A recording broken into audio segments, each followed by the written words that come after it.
What's happening? All right. Welcome to the Pint of You Podcast, where I highlight Black-owned businesses and entrepreneurs behind them. Today, I'm thrilled to introduce Antoine Booker, a.k.a. Cuts, the owner behind New Element Barbershop. New Element Barbershop is redefining the grooming experience with convenience, style, and top-tier service. More than just a barbershop, it's a movement, bringing fresh cuts and confidence directly to the community. With a commitment to excellence and innovation, he is proving that self-care and sophistication should always be within reach. I'll be diving into his journey, the story behind his brand, and his insights into entrepreneurship. So grab your pint and let's toast his incredible work and vision. So stick with the brand of the show. I like to start the show off with a shot of a Black-owned alcohol spirit. Today we'll be taking a shot from Loft and Bear. Loft and Bear is a premium craft vodka brand founded by Paul Aldrones in Los Angeles. Distilled in small batches, it's known for its smooth, artisanal quality and is one of the few Black-owned vodka brands in the industry. Loft and Bear emphasizes creativity, community, and sustainability by delivering a redefined ultra-premium spirit. We're taking a shot? Yeah, success shot. Let's do this. Start the show off with. Let's do this. Pour it on up, bro. I done went live on y'all, man. We're doing a podcast about my business. So happy Black History Month to you all. Be successful in whatever you feel like doing. And we're going to do this real quick. We're all homie from Indiana State, a.k.a. East Chicago, Cardinal, Lake Central Indian. Just kick y'all butt back in high school. Straight up. Me and a bunch of white boys. Like I'm on Drink Champs. Shots fired? Shots fired. That's pretty smooth. Thought I haven't tried that. All right. Let's dive into New Element Barbershop. So, Cuts, can you share the story behind New Element Barbershop and how did it come to life? For those that don't know. In 2015, my father had started a business. He bought this, I call it a drilling rig, but it's not. It's a service rig. And it serves like natural gas, water, oil, and that kind of stuff. So he told me about what he was doing. And I was like, man, look, when you get ready to get everything rolling, I want to go to Oklahoma and, check it on out. So long story short, I went down there for the Texas-Oklahoma game. Y'all know I'm a big Sooner fan. So, I went down there and I was happy for him the whole entire process. So we get to, the site where he had his vehicle at, and he lifts the derrick boom up, and he is just smiling, man. I'm proud of my dad because I never met or been close to someone that's started a business, right? An entrepreneur. So anyway, it goes on up, and just his look on his face, he was just so happy that he is starting his own business, building his own brand. And so it just stuck with me. It just stood with me. I can't even describe the feeling, but it made me want to do something with my life. So after the football game, I drive back home to Indiana. I just was thinking 7 hours straight, no music, no nothing. Like, man, what am I going to do, man? To kind of be on my dad level because I got a Black father that's showing me how to become an entrepreneur at a young age. And I was like, you know what? I got the FCAM Illinois, and it went off. So I'm going to do a mobile barbershop. So I got home, and I Googled it, and there was a guy named Twain the Barber in L.A. He has a Mercedes-Benz Sprinter truck. Oh, wow. And, there was a YouTube video about how he started and everything. And I was like, that's it. I'm gonna do this. This is what I'm going to do. So long story short, I told 10 people about it. Because I'm kind of keep everything to myself. Because I don't want, how people talk about stuff they're going to do. Take your idea. They take your idea or it never comes true. So with that being said, I was like, I'm going to make this happen. Because everybody knows if I'm going to do something, I always do it. All 10 of my clients said, bro, do it. Do it, bro. Like that'd be hard. I don't know anybody in the city doing that. So anyway, I fast forward. When I first heard about it, I was like, man, it's not a tapped-in industry. It's not. But as I was Googling, other people around the country are doing this. You know what I'm saying? So anyway, I started the process. So 2018, before the pandemic even got here, I called a couple coworkers and said, man, nobody's trying to sell a vehicle or something? No, I'm going to back it up. I was trying to do the Sprinter truck. It just cost too much money. It was like $100,000. Oh, wow. I called this guy in Ohio. I said, man, I don't mean to be rude, bro, but I don't got that kind of money. You know what I mean? Like, I'm broke. I'm not broke, but I'm going to invest in myself, but I don't got $100,000 to throw out there. Yeah, I told him, bro, before I get that kind of cash, I go flip a house. You know what I mean? So anyway, my brother that works for the NFL, for the Raiders, he was like, bro, let's go buy an RV. And I was like, I love you. True story. I found an RV in South Bend, Indiana. My uncle in Atlanta, Georgia was giving me all kind of people that had mobile trucks already built out already. So I ended up calling this dude in Atlanta. He had one for sale, but he just sold it. It was a barber truck he just built. So anyway, we got to talking back and forth for a little bit. and black-owned business, by the way, too. Okay. I was very proud about that. It was a black-owned business. I was going to give my money to a black-owned, customization in Lithonia, Georgia. So anyway, we got to talking, and we came up with a number that was comfortable. I drove my RV down, I want to say April 2019, and it ended up not going on schedule. I mean, it did not. He told me 90 days, and it was like 6 months. And then I kind of got tight on my money, and I was like, wow, man. I mean, it became stressful. The loops of starting your own business. Yes. I mean, it got stressful. Ended up going into like 2020 in the pandemic, because I started in April. I didn't pick my truck until like May of 2020. We were in the beginning stages of the pandemic, so I had a house fire. They ended up being a blessing. The house fire did. I was able to, get some money, and I ended up going down and getting my truck. And so I paid him, and then I brought it back up here. And I never forget when I first walked in that truck when it was done. I had sat in it for like the whole weekend, because I think I had some mechanical stuff going with it. I couldn't drive it back to Indiana, because I got it in Atlanta fine, but coming back, like the alternator went out and something. So the guy had ended up a new AC unit in there for me. I got my water tank system all going. When I picked it on up, my RV was ready to hit the road and make money. So anyway, I get it back home.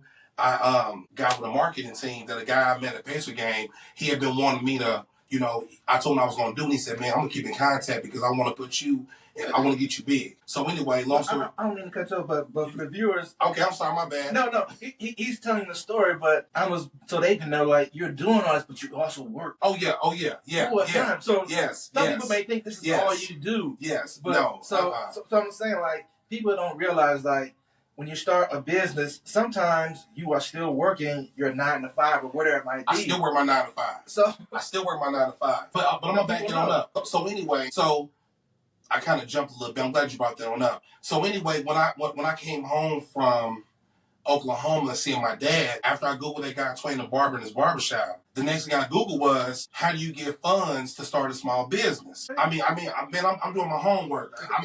I'm so well seasoned now that I love these podcasts, because you tell the ins and outs of how to, change your life, or, whoever that you finna go in business with. So anyway, I got to the website. It's about food trucks. And it said, like, you can either ask family to help donate, or you can borrow money your 401k plan, or get a loan. And I was like, well, shit, I got a 401k plan. I know my credit ain't that bad, get a loan. But true story, I borrowed money on my 401k plan, and I also took a loan out. And that's how I got everything rolling. True story. But a lot of jobs don't allow you to borrow money in your 401k. It depends on who you're with and who your 401k is set up through. Me personally, I was able to use my Fidelity account. Okay. And I was able to do that. So people always ask me, why don't you quit your job? I'm like, bro, my job helped me get this truck. Yeah. So, like, I'm using this job, my corporate job, to help me grow my vision and my dream. Well, people got to realize that we are kind of slaves in a conglomerate work society. Use that job to help you out with what you want to do. Instead of having all these bills, Escalades, lavish lifestyle, buying Louis Vuitton bags, all that stuff. Because this is sort of, you work your 9 to 5, but what you do for your new Element Barbershop is a passion. Yes. It's a passion. It is. And so you are loving what you do, because most people, they work their 9 to 5, and most people, sometimes you find the job you want and a passion behind it, but sometimes you just work that job to pay the bills. Absolutely. But you are doing a job for your 9 to 5, but then you also have a passion behind this new Element Barbershop, and the customers who you take care of, I know they see that in you. Absolutely. They do. So me having my own business, I love what I do. You know what I mean? I've met barbers that love what they do, but some are just doing it because the money, the lifestyle, and, what it brings. But I truly enjoy what I do. You know what I mean? Like, I met you in undergrad. I was cutting your Indiana State for $5. I remember. You know what I'm saying? I played football, and the football team dropped the Twan. Said it sound kind of suspect, bro. So we're going to drop the Twan, and it was just cuts by. And then it all broke down to cuts. And I was like, man, I ain't going to keep this name, when I get grown. But, kind of find out when I moved to Indianapolis after college, a lot of people that we went to school with lived in Indianapolis. So, like, what up, Cuts? What up, Cut Dog? So that name has always stood with me, but I've always had a passion for cutting hair, even in undergrad. I charged $5 for haircut. I remember that. So this has always been lined up. I was doing some of the Kappas, some of your bros. Finally, I keep on going. Some of the Sigmas, a couple Q dogs. I mean, it was nice. You know what I'm saying? But I just never knew that I was gonna be where I'm at, Mike. You know what I mean? I don't like get ahead of it, but that's how I got my stuff started. I took a chance. I had a father that showed me something, and I felt some type of way, and I wanted to make sure that I can start my own business and I can grow as a black man.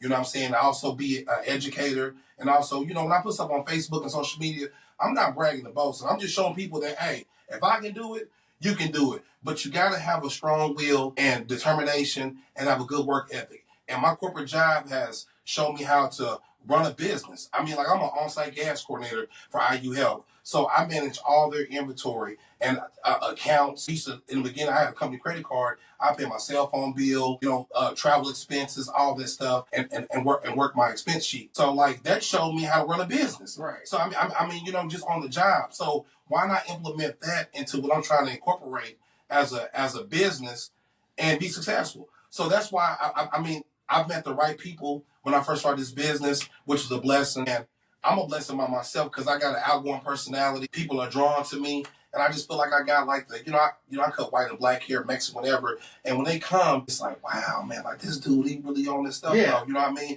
And a lot of my white clients still had a black guy cut their hair. You know what I mean? Somebody in Carmel and Fishers in these nice, affluent neighborhoods. People are like, wow, man, like my kids, they love you. Yeah. Just the way you talk to them, your vibe. I got a lot of white women that come and bring their kids on there. And surely down the road, the husbands are coming around. Because the kids are talking about this black barber that's cutting their hair in this bubble truck. I want to see what's going on. So, like, man, I just thank God for every opportunity, even you calling me up and want me to send your podcast and just share my story. And I like to touch in on that. I love how you went into the backdrop of everything from the beginning to the end. And because one thing that stood out right away, because we're both black fathers, and how fathers are important in the household and raising their kids. So it's Black History Month, and you throwing that out there as boom. Like, to me, that stood out in itself. Mm-hmm. That having a good father, or for some people that don't have fathers, but just having a good male role figure in the house or the community, and that's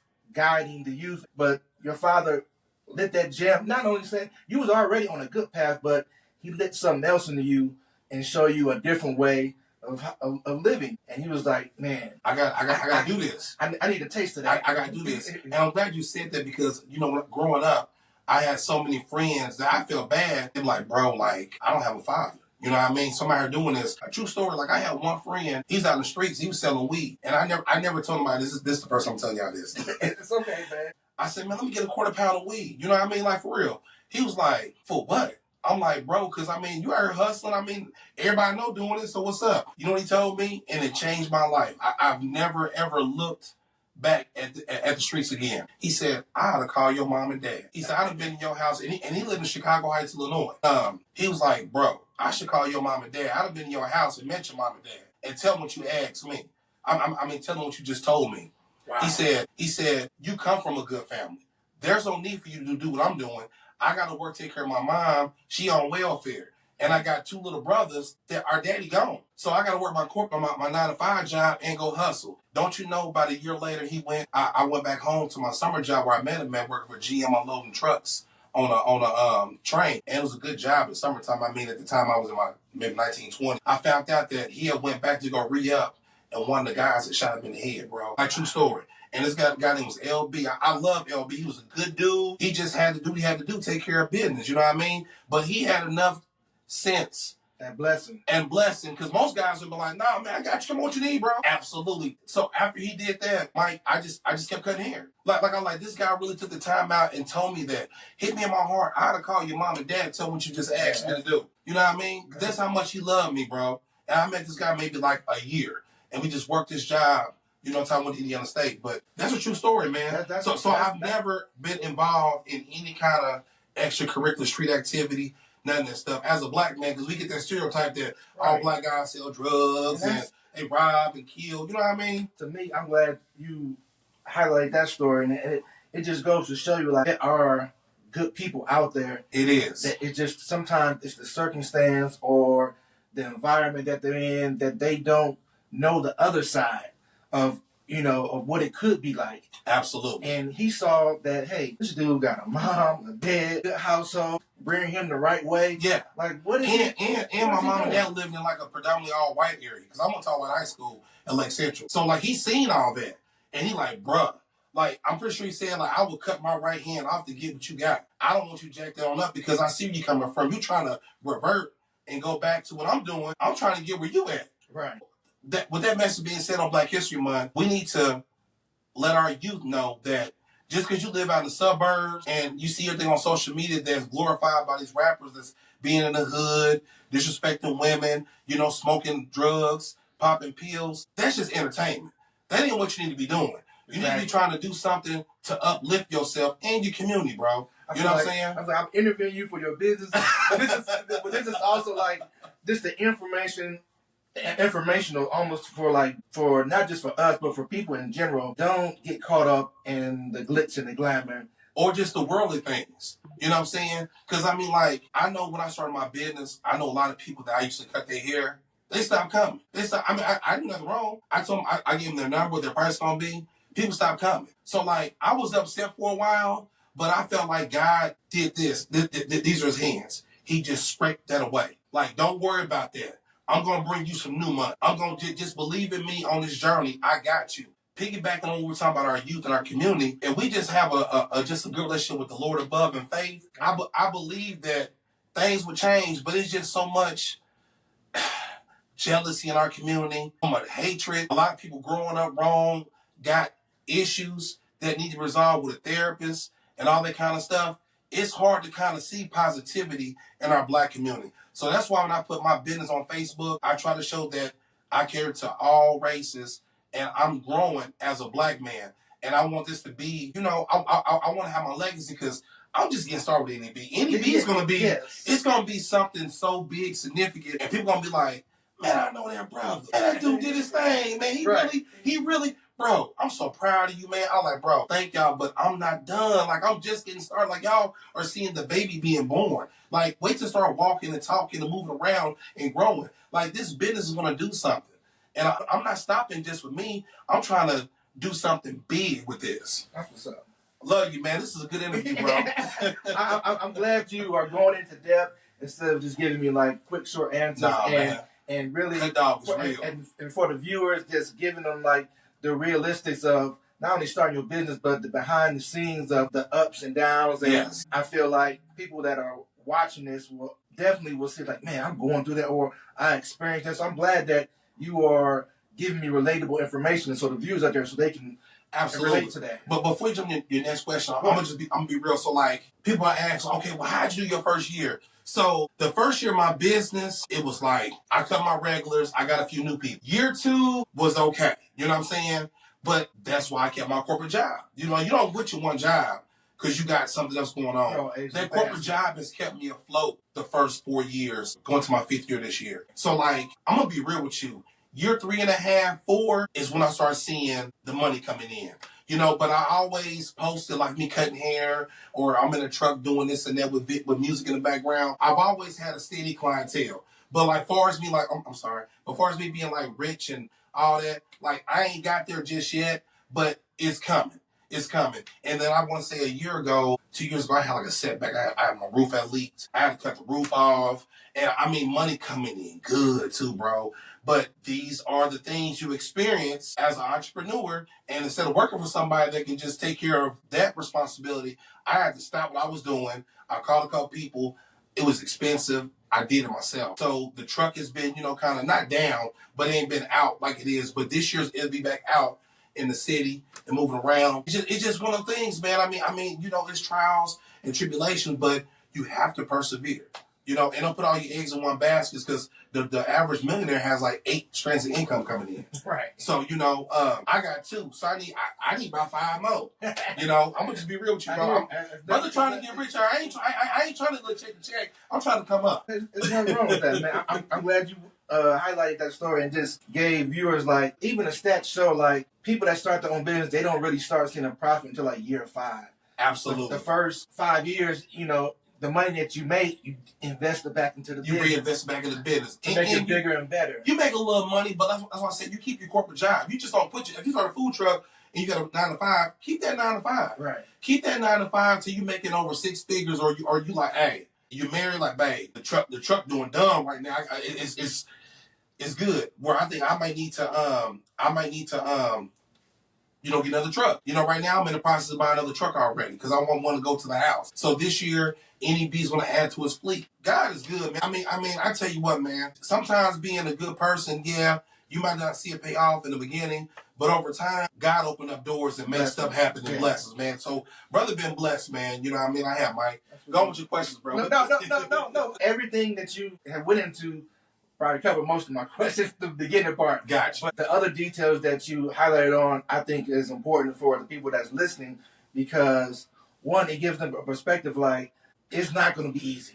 It's not going to be like where your I's are dotted and your T's are crossed right away and everything is just working out. It may look like that in the beginning, but then you're going to hit a wall. And what do? Do you just back up and forget all about it, or do you climb over that wall and get to the next chapter? Absolutely. And you show just in the details and the stuff you said, like, it can be done. Yeah. And it's not going to be easy. And stay right there, like, when I first started my business, I thought the devil was on my back, man, because I had a house fire. I went and picked up my truck right back to Indianapolis. I got a phone call in September about my grandma. She passed away. And then I ain't even done. This is all during the pandemic. Then, I never forget, it was my first news story. It was in the Indianapolis Business Journal. It came out December the 2nd that this barber is going to Carmel officials with a mobile luxury barbershop. That was my first interview ever in the city.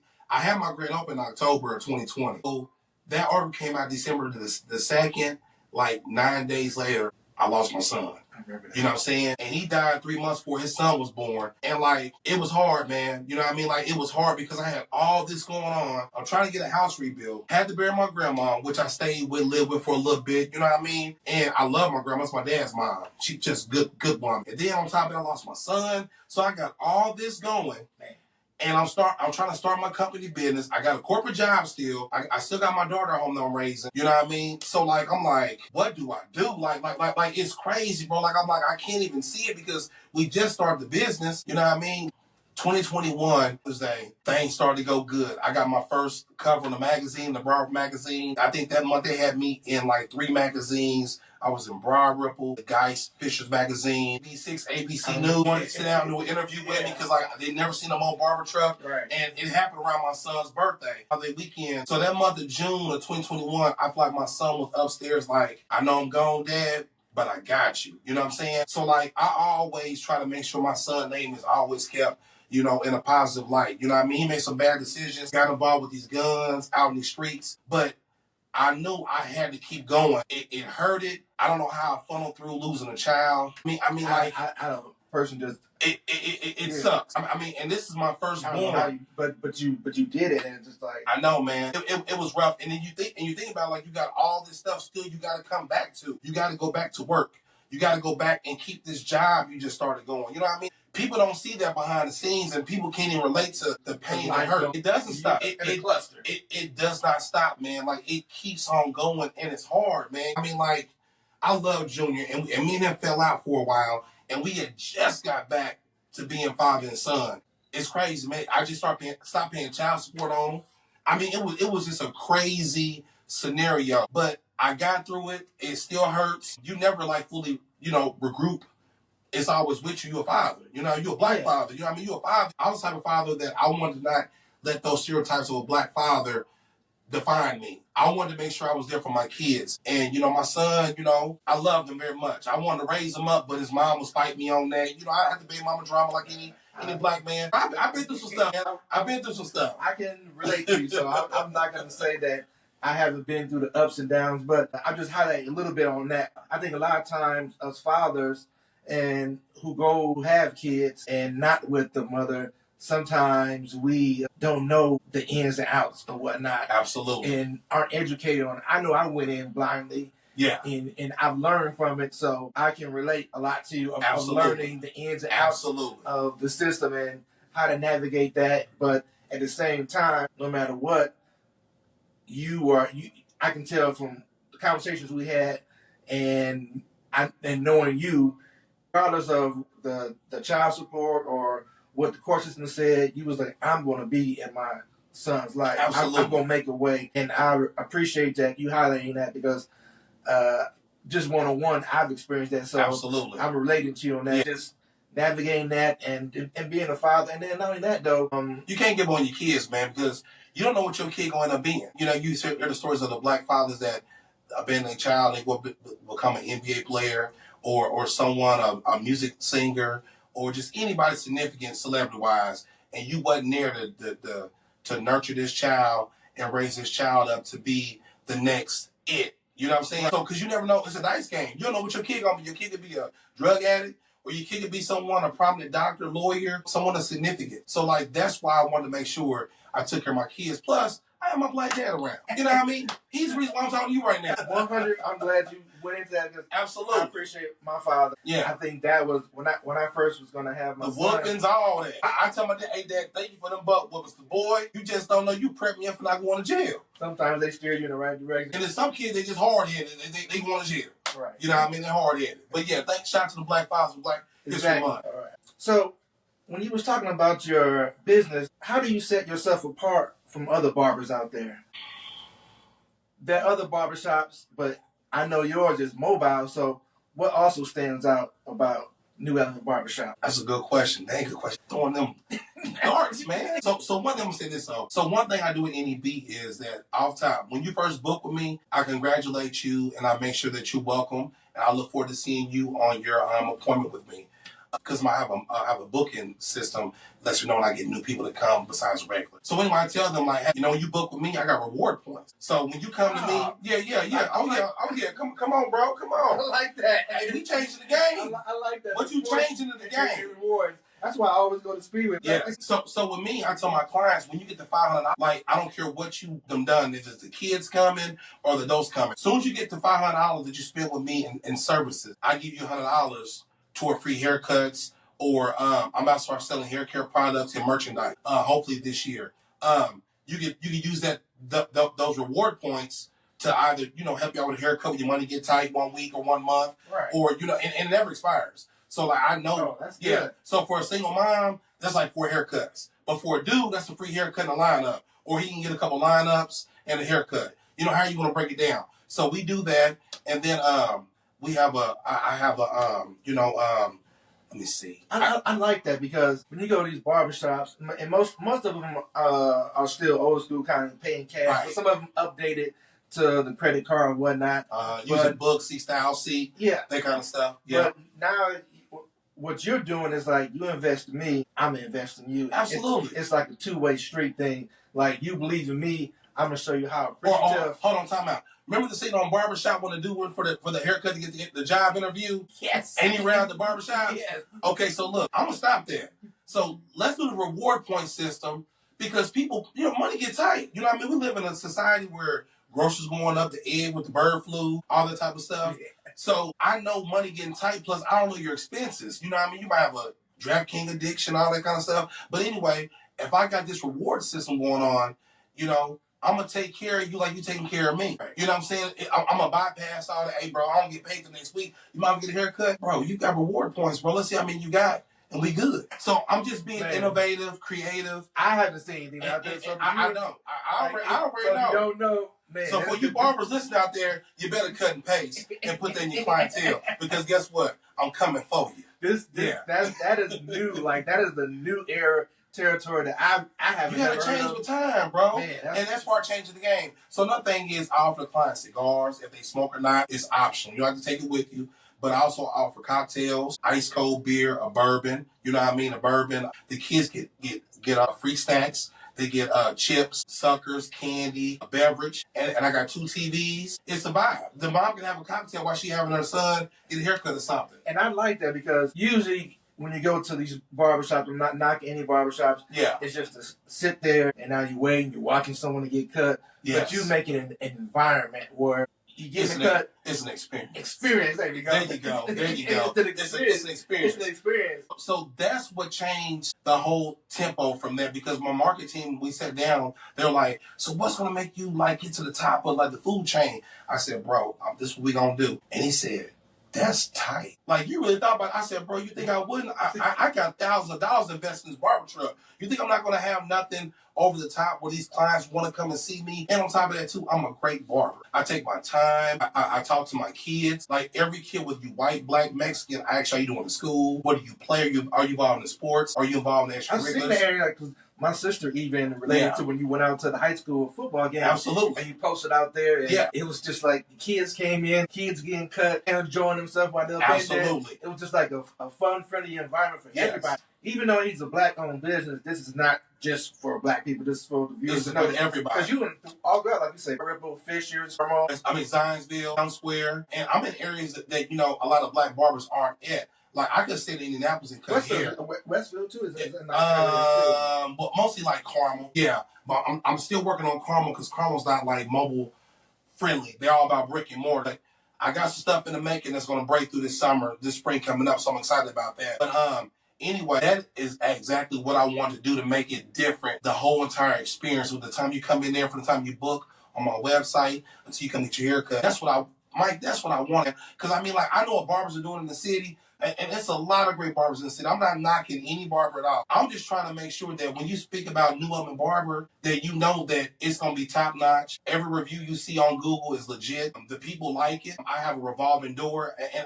I'm just thankful to be where I'm at and the person I am to grow my business. Not only that, when you're talking to me, I hear it. The passion behind it. It just. I stand on business, Mike. You can tell when someone is passionate about the business. And not only that it's the client speak, because I read the reviews.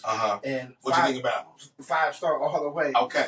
But you can feel it behind you, and that's good, because I think some people they get into a business and they just do it for the money. They start their business. Absolutely. Yeah. That's like, you know what? Dude's like, hey man, it's nice up in this barbershop. Man, I just, you know what? I think I really get satisfied, besides the money, off the people that come and sit in my chair.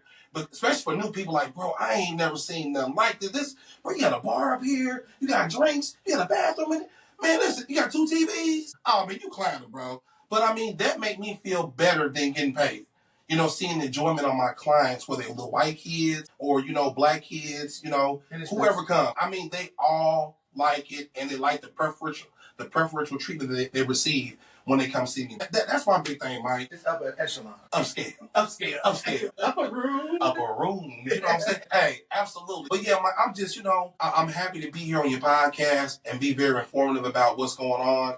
Anybody can, I don't care what color you are, anybody can do this if you got the right mindset. Don't go into any kind of investment thinking about the money. The money's going to come if the brand is good and you're a good person and you got the good intentions of going into this business. The money's going to come.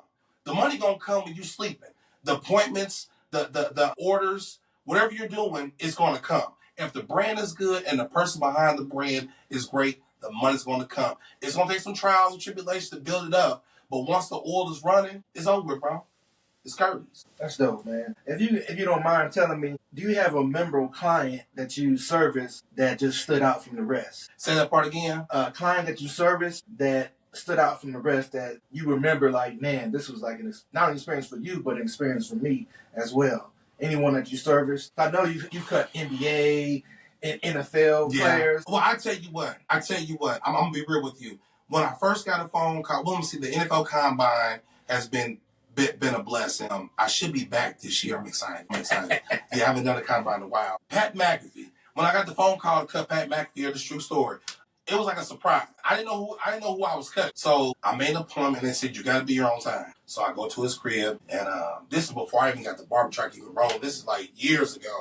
I go to his house, and my best friend, mother-in-law, was his assistant at the time. And this is how I got on, because I guess she worked for the Bob and Tom Show, a local syndicated radio station in Indianapolis. Right. For those that don't know. I listen to it. Yeah. And so she worked for there. So Bob and Tom at the time, Pat was playing for the Colts. He would come on there and do special appearances before he got big with ESPN, where he's at now. This is when he's becoming the Pat McAfee.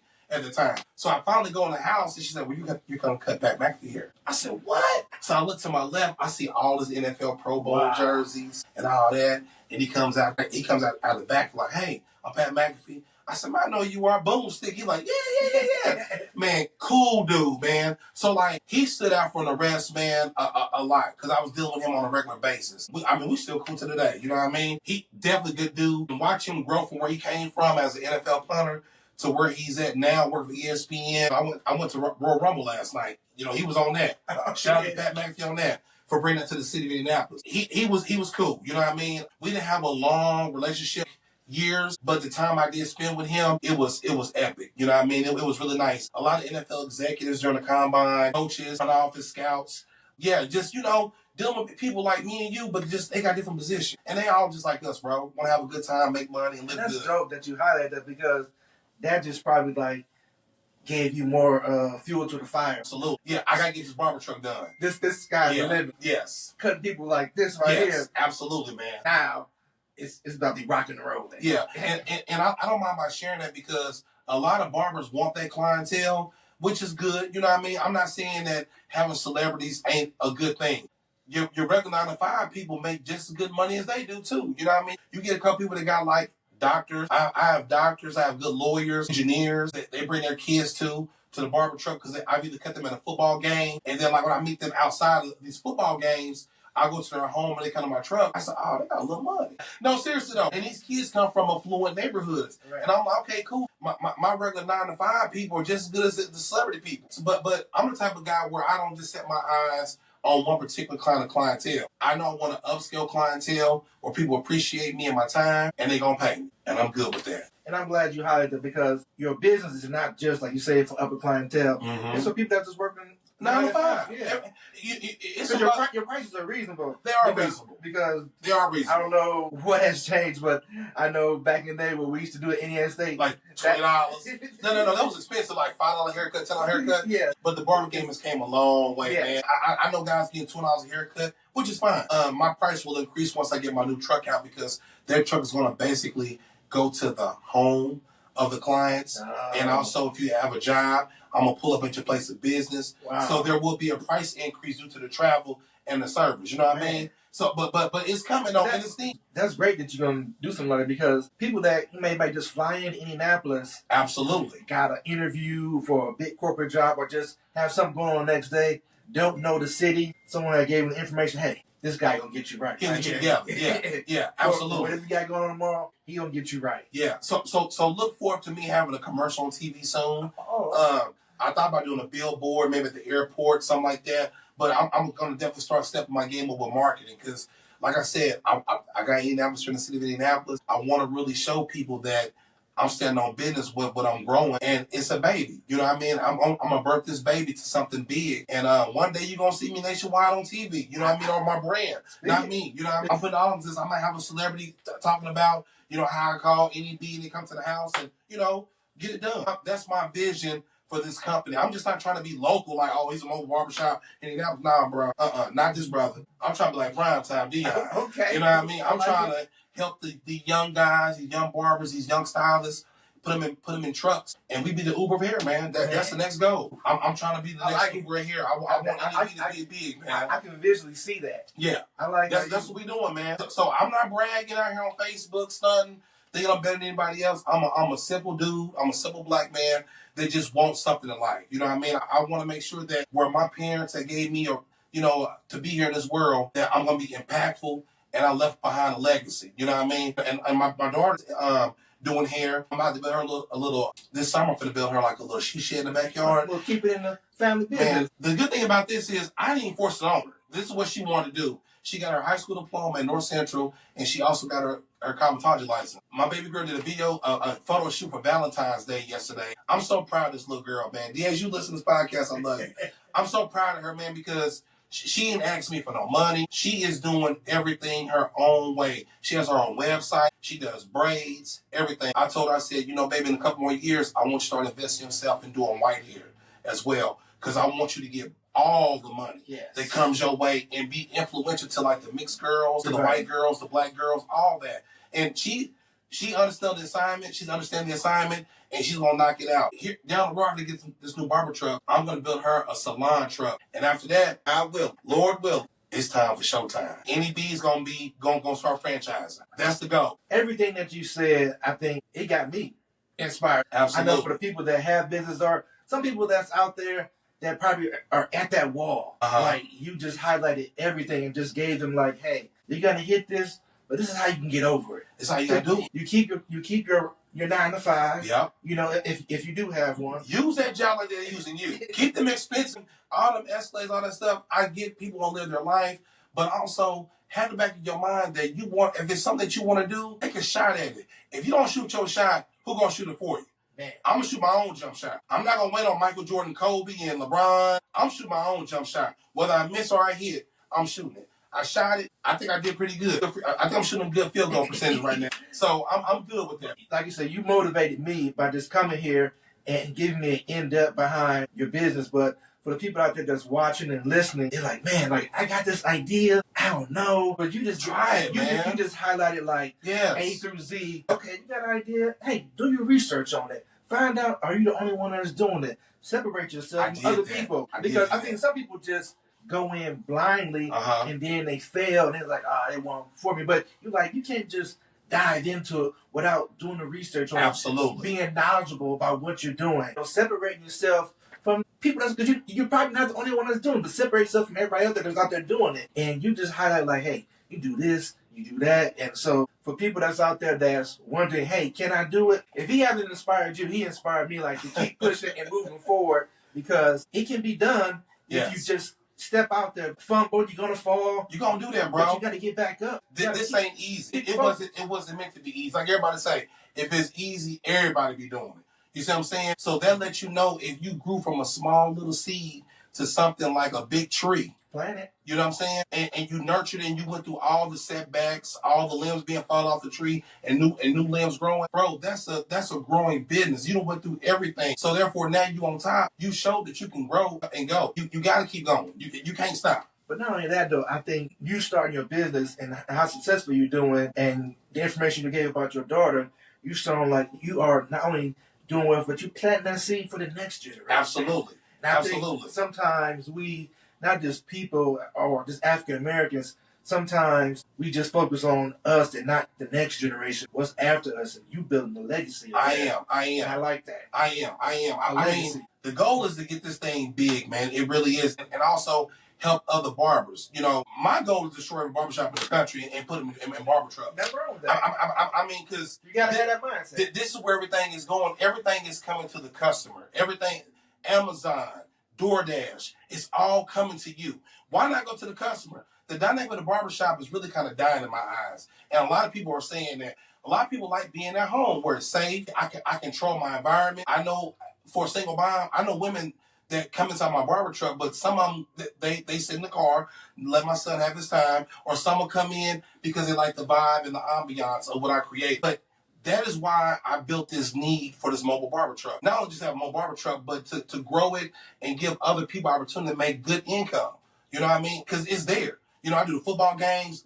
That's dude. Friday nights. Do the football games. I heard that. Bro, I saw the highlights in the video. I mean, that helps me out because if I lose clients, I'm getting more exposure by doing football games, and people are seeing me.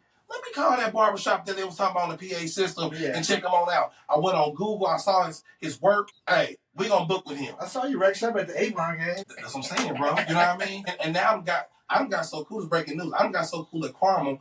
The AD told me out of his mouth, I did their homecoming. He said, Mister, I'm gonna tell you right now, when I think I'm gonna have you come do all our home games next year because, and this is my third year doing. I've been there 3 years in a row. He said, when you come and bring your barber truck to our football games, the kids act different. It's just a different vibe when the truck is here. He said, I'm really leaning toward have you do all our home games. And out in Carmel, for a black person to have a business like that to come out there and do that, man, that's a blessing right there. I mean, that's a blessing. And the other schools call the other schools and get the, does Mr. Booker come out with his barber truck? How does it go?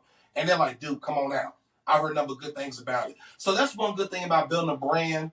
I know I keep on saying the word black, but I mean, like, black business. It's a black business, but it just feels rewarding to get that confirmation and that clarification that, brother, you legit. we want you out here. Yeah. And also, too, you're showing our kids that where you come from, whether you black, white, or brown, the lifestyle of entrepreneur, and you have to go to college and get no degree, make a lot of money. This man is showing y'all something and taking this time out on a Friday night to come and talk to y'all, cut y'all here, and be here in our community. I love it, man. Everything he's giving you guys is just showing you like it can be done, but also that you got to get out your comfort zone. You got to. Because some people feel like, this is just working for me. This is what I want to do. And you kind of just in this box. Yeah. And you show them like you got to pop out that box. You got to. And it helps being a people person. I ain't gonna lie, man, because a lot of barbers are kind of like introverts, kind of. Like they just cut your hair and look at you. But that may be them.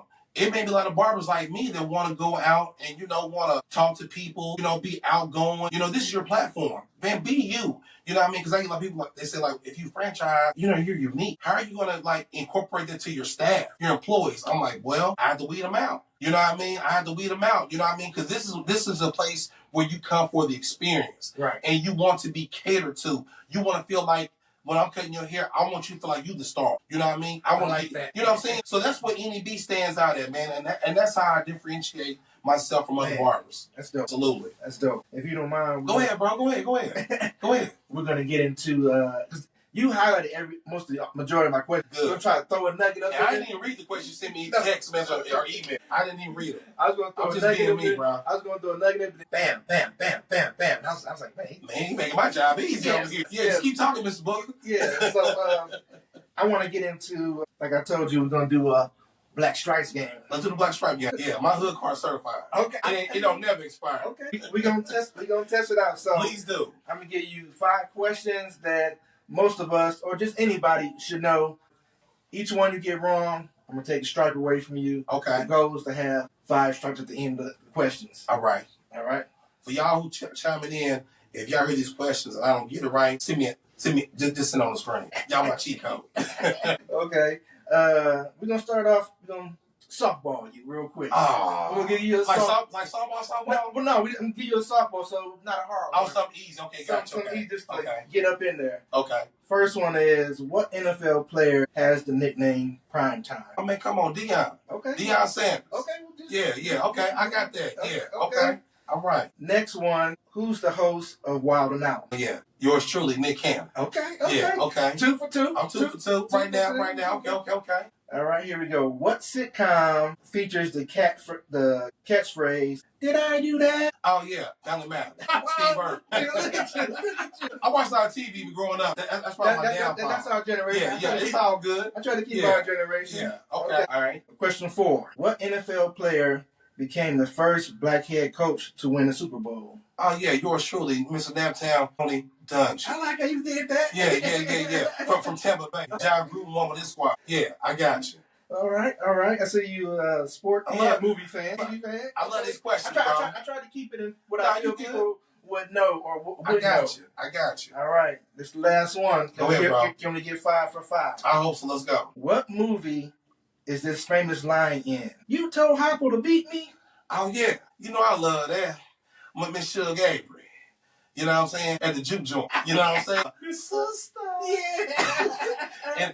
and me and my mama, we always do this whenever Whoopi Goldberg's son come home. He like, Mama, I miss you, Mama, love you. That'd be the color purple. Man, shout out to Winfrey. 5 for 5. Did I get shots fired? Let's go give me some noise, man. I got you on that one. Shots fired on there that we go. one. Come on, man. Come on. Before we end it, I told you my hood card certified. You did. I'm black and black, baby. 5 for 5. 5 for 5 on that one. Before we wrap this up, I know you have your social media and internet. Would you like to give that to the viewers so they can know where to reach out to you and contact you or just to get your service that you're doing? Okay. Follow me on Facebook at New Element Barber. I got 2 Instagrams. I got New Element Barber Instagram and I got Cuts29, KUTS29. And then also in my website at newelementbarber.com. Just check me on out. You know what I mean? You can see all my storylines, all my news interviews, my Google Barber rating, all that kind of stuff. But yeah, I'll let your boy. You know what I mean? That's what we're doing right here, man. That's for you that want to get a service or just want to look into the barber and see what they're doing next. Absolutely. Or people that want to network with him because like you said, you're doing the high school. Time out. So look, I did have a barber real quick call me up and was like, he called me for an appointment, but I had to cancel on him. And he's like, man, I'm kind of mad because I'm stressed for time. He said, but really, I just want to really network with you. I said, bro, you ain't had to book no appointment for all that. You could just call me. He said, well, I didn't know because most people be tripping out their time and they want to, it ain't free. I'm like, bro, I'm not tripping. I'm like, I went online and seen this for free myself. So I can help you out. Ain't like nobody sold me this idea or I bought into a company. You know what I mean? Like, I don't mind about sharing my blueprint with you. I'm going to say right now, you want to spend some money, bro. You know what I mean? If you want to roll and go, you know what I mean? But you can do a little bit at a time. You know what I mean? As long as you got the capital, you good. And that's where I think I just not want to serve or just want to network with him. Yeah. Just call me up. Call me on up. Absolutely. I don't mind about sharing my story and talking to you about, the amount of money I spent on that. Because I spent some money, bro. But like I said, I could have bought an Escalade or a Navigator. That's how I look at it. But I bought me something to make me some money. Not on that, you invest in yourself. Absolutely. You're building a or it's like you going back in your master's degree. It's the same thing. You know what I mean? I'm trying to get another job with this company, but I need to get that degree to be qualified to be a candidate to get that job. It's just investing in yourself. Man, I appreciate everything you said and just sitting down with me, having this one-on-one. Absolutely, man. Because I appreciate you, man. I think a lot of nuggets that you drop will help people that's trying to start their business, but also the realism behind the individual doing this, and you have shown people, hey, you're going to hit these roads and how to navigate that. And that's what this show is trying to highlight for people that's afraid, like, can I start my business? Or we need to know. We need to know because over the years, corporate America has always been white and all this and all that kind of stuff, or Asian or Indians coming from overseas. But people need to know the ins and outs and the truth of becoming an entrepreneur. And like you said earlier, it's not easy. It's not meant to be easy. You got to go through the process to climb your mountain. And I'm still climbing my mountain. I'm not on top of Mount Everest. You know what I mean? I'm trying to get there. And I'm going to get there. But people need to know. I believe you will. People need to know, man. I thank you for letting me talk to the people today. Hey, do my thing. That's what it's about. You will wrap it up. Thanks for this episode of Pint of You. Big thanks to Cuts and New Element Barbershop. If you enjoyed this conversation, be sure to like, subscribe, and share with your family, friends, and community. Let's continue to support Black-owned businesses and celebrate our culture one pint at a time. Stay tuned for the next episode. And until then, keep building, keep creating, and keep thriving. See you next time. Amen. Thank you.